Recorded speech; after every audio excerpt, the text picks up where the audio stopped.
One of the most spectacular locations in the Pacific Northwest is the Columbia River Gorge. We're visiting the riverfront town of Cascade Locks, Oregon, nestled right in the heart of the gorge. This week, we'll take you to some absolutely amazing free and affordable local attractions, as well as a community-grown seafood stop that you won't want to miss. All of that on this episode of Roaming with Rosie.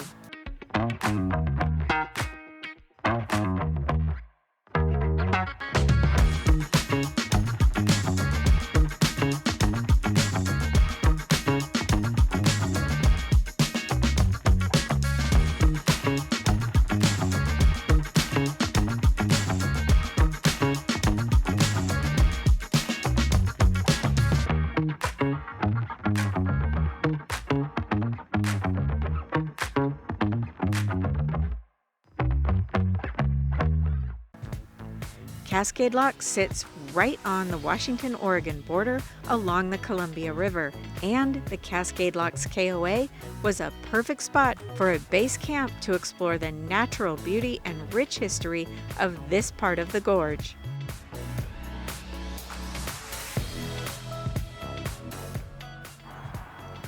Our first stop was the History Museum of the Hood River, and what a hidden gem this turned out to be. Today we made an accidental find, which is always so much fun when we're out traveling. Do all the research, and then the best things are the things you didn't plan at all. We stopped over here at the Hood River Marina. I wanted to kind of see like how big are the boats here in the marina. But the coolest thing we found was this little museum. But it's pretty neat. You go in there, it tells a lot of history about the area, but one thing that was really kind of cool, there's a gentleman by the name of Lure Jensen, who I guess is famous for his lures, fishing lures that he made. And I guess he started in this area and it kind of exploded into this huge business. And they have a whole area of the museum that just talks about the history of how he started his business and all the different lures that he's created. And that it was such a good fish catcher, I guess. That's what he said. That's how we would perfect all these lures. Do they catch fish? Yes. Okay, we'll make it. And in 1937, he perfected the dyes for it.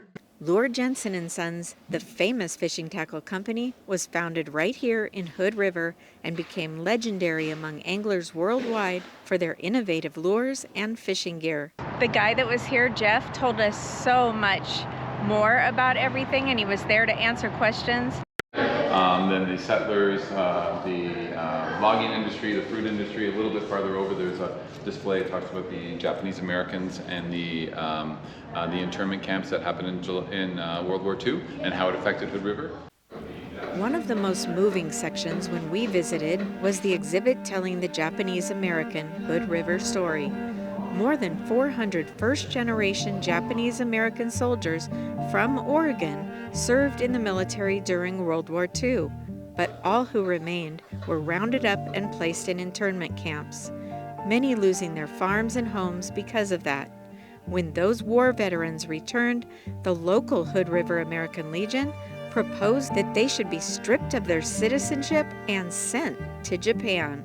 This museum does an incredible job telling the story of the Columbia River Gorge region. You'll learn about indigenous tribes who first called this area home, and the Lewis and Clark expedition. You'll also find out about the development of the railroad and shipping industries that shaped this region. The museum also does a fantastic job showcasing the Hood River Valley's transformation into an outdoor recreation paradise.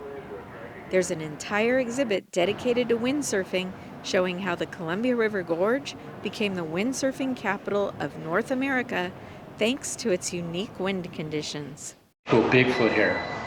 Actual hair? Yeah, Yes. Bigfoot hair. There's only a 4 story bucks. behind that too. I don't know how true it is, but there's a story behind that. Apparently, the person who gets that for us, he's a hiker, and he knows where there's trees where the Bigfoot actually rub their back up against them, and that's where it is. So Okay. apparently, but you know, Who's the guy? I want to follow him. that I don't know anything about that. They've even got a really cute little museum shop, and it's not junky. It's some really nice things that are appropriate for here. So it's definitely worth a stop if you've got an extra day in Hood River. After that, we were craving some fresh seafood for lunch. As we've mentioned before, we've lived in the desert Southwest for the last 30 years, and we don't make a habit of ordering seafood there. So this trip, we've been making up for that lack of fresh seafood. Brigham Fish Market in Cascade Locks has fantastic reviews and beautiful outdoor seating for this sunny day. This is a Native American family-owned business since 1946. They specialize in freshly caught Columbia River fish. Say no more. It's now owned and managed by the daughters, who get up each day and head down to the river to collect the catch for the day. The most popular item is going to be our halibut fish and chips. We bread it in-house so it comes thin and crispy. We have it in Italian, Cajun, or gluten-free. Cajun is my personal favorite. I wouldn't say it's spicy, it's more of like a seasoned. It's just more seasoned than the traditional. Comes with fries and coleslaw, half a pound of fish. It's a decent amount. It's good sharing size if you want to get that, and then like chowders or whatnot. People love our clam chowder. Then we also have smoked salmon chowder, which is also phenomenal. Don't want anything fried. We have grilled halibut, which is grilled in garlic butter with ceviche. We ordered the classic halibut and chips, and the fish was incredibly fresh and perfectly battered, and the clam chowder was also really delicious. The Columbia River has several locks that are still actively used for navigation. These include locks at Bonneville, the Dales, and John Day dams. These locks are essential for river traffic, allowing boats to navigate past the dams and continue their journey upriver. However, Cascade Locks, for which this town is named, were the first locks that were built in 1896 to improve navigation past the Cascades Rapids. The Bonneville Lock and Dam replaced those first locks and is one of the engineering marvels of the Pacific Northwest, spanning the width of the Columbia River. We're going to the Bradford Island Visitor Center for the Bonneville Dam. It's free, but we just had to go through a security gate, and that surprised me, but I guess all dams are targets in the U.S., so that's why they're being careful. We're going to learn all about the locks here at Cascade Locks and the dam. The Bonneville Dam was completed in 1937 as part of FDR's New Deal, and it's still one of the most impressive pieces of infrastructure on the Columbia River. The Visitor Center and hydropower buildings are free to come to, and both offer incredible insight into how this massive project transformed the region.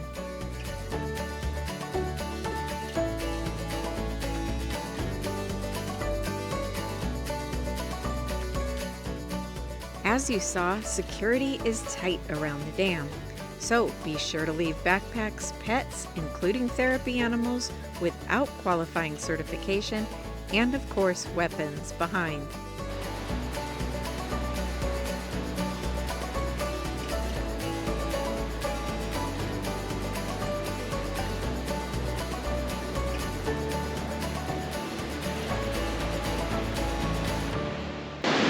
We're at the Bradford Island Visitor Center for the Bonneville Dam, and we're headed over to where they generate the power. You can tour that, you can tour inside. They've got a lot of other stuff to see. First thing I had to do was get rid of my backpack. So don't plan to bring your backpack in here. Yeah, they won't let you bring the backpack. But right now, what we're doing before we get there, we're counting fish. Evidently they can count the fish, I guess the salmon that goes through here. I haven't seen one, so I'd be a horrible counter. We've been here for 5 minutes. Yeah, haven't seen one. That's his patience level.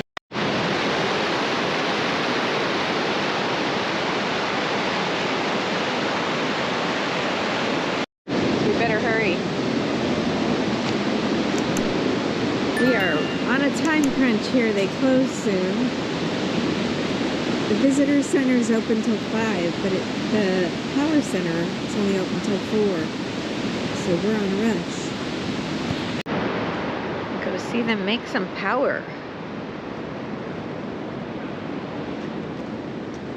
Top secret. Did you get your security clearance when we came in? Yeah. I almost had to explain the dog snot all over the window.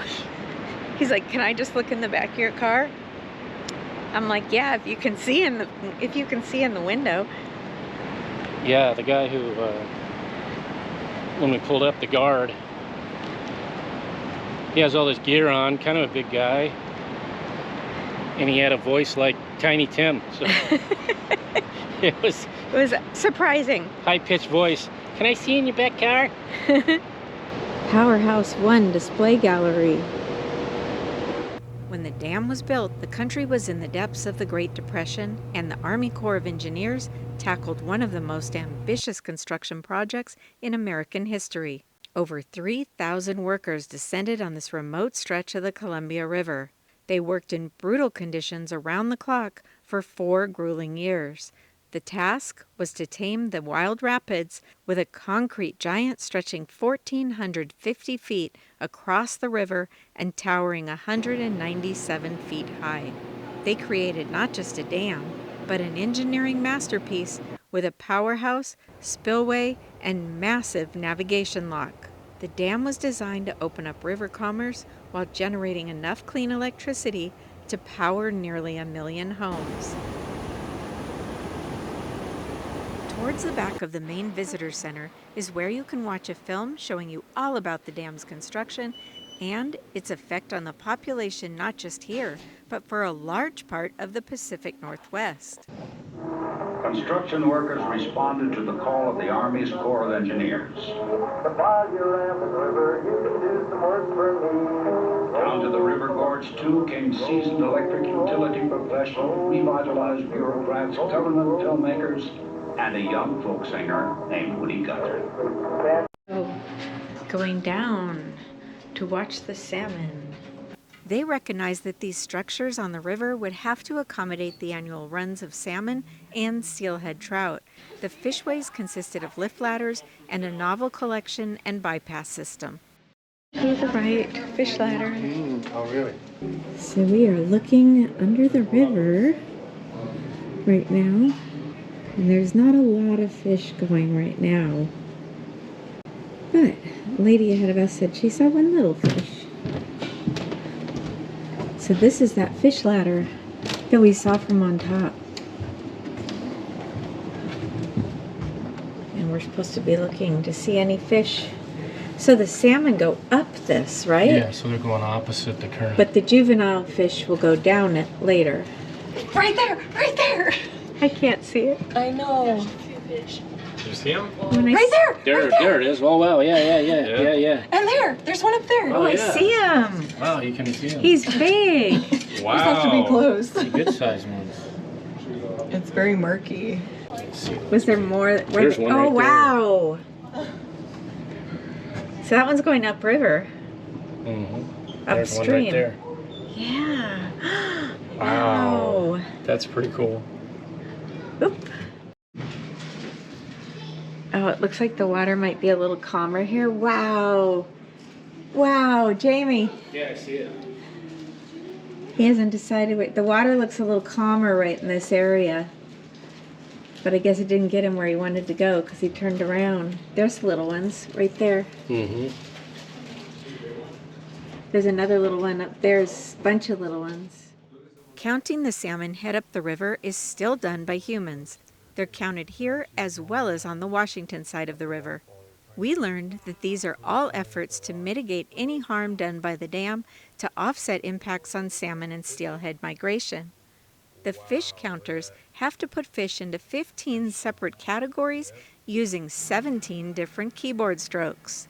They count live from 5 a.m. to 9 p.m., then video records the overnight fish, and those are counted the next day. We just saw a few in early October, but there can be up to 1,300 in an hour. That's 21 per minute sorted and counted. They also have to calculate for any that drift back and then go upstream again. So you can just sit down here for a relaxing day and watch the fish go from the comfort of this building. Lots of interactive things for kids. Lots of information. All kinds of info everywhere you look. It's totally cool. We barely knew about this place and another accidental find. Before you leave, especially if it's a sunny day, take the elevator to the top of the visitor center where there's a really nice viewing deck with more information about wildlife in the gorge. We spent about 2 hours here at the dam and wished we could have had more time. There's also another visitor complex on the Washington side.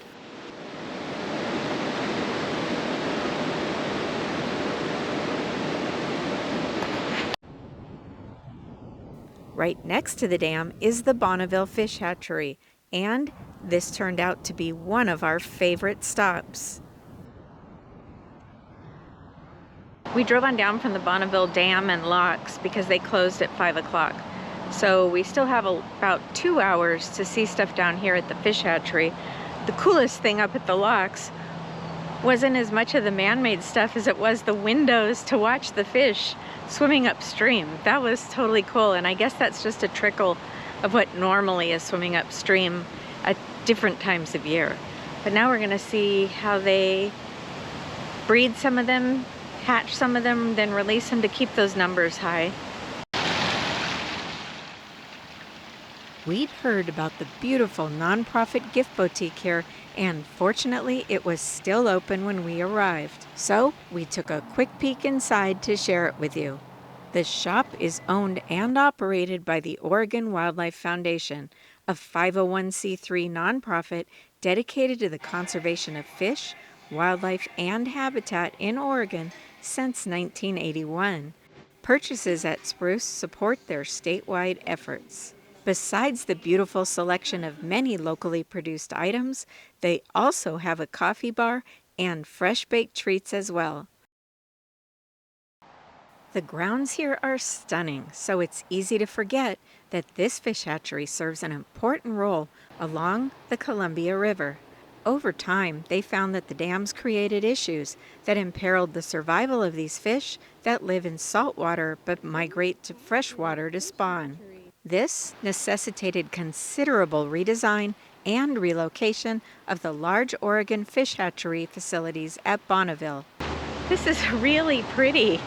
The landscaping, the fall leaves, the waterfalls, the buildings. It's really beautiful for a fish hatchery.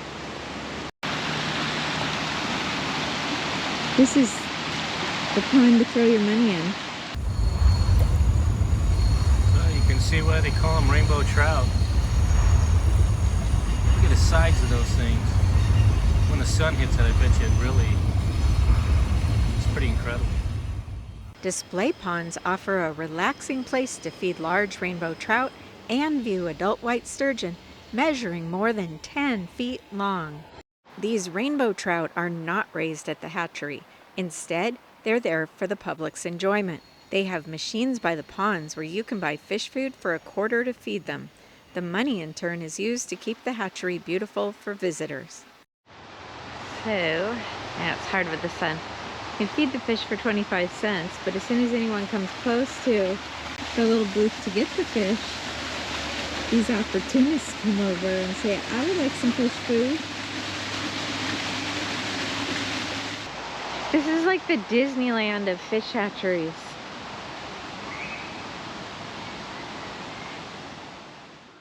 You won't want to miss Herman the sturgeon. He's the hatchery's most famous resident. This white sturgeon is estimated to be about 80 years old and weighs around 500 pounds. He's been living at the hatchery since 1938.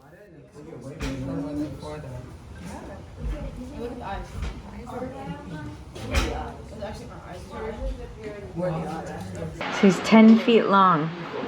How much do they say he weighs? 500 pounds. 500 pounds. Yeah, it looks really weird though. And he's only 5 years old. so he's middle-aged, a little over middle-aged. They said they can live 125 years and get way bigger. They can get 20 feet long.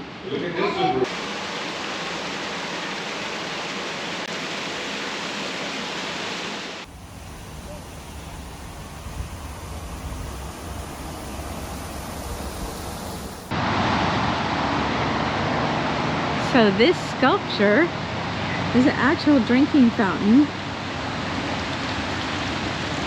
so it just constantly runs. And it's drinking water. I don't know why that doesn't appeal to me. And the landscaping here is impeccable. And every detail of everything is beautiful. There's really nice directional boards all over the place here, so you know exactly what you're looking at and where you're going. This is the largest of Oregon's 33 hatcheries, and it plays a crucial role in maintaining salmon populations in the Columbia River system. They raise several species of salmon, and the self-guided tour is educational and fun for all ages. These pools contain thousands of salmon at various stages of development. The information signs do a great job explaining the life cycle of Pacific salmon and the challenges they face. Now there's over 1 million visitors per year, but even more important, nearly 80,000 salmon return each year, and the hatchery manages a big part of the river's spawning operation.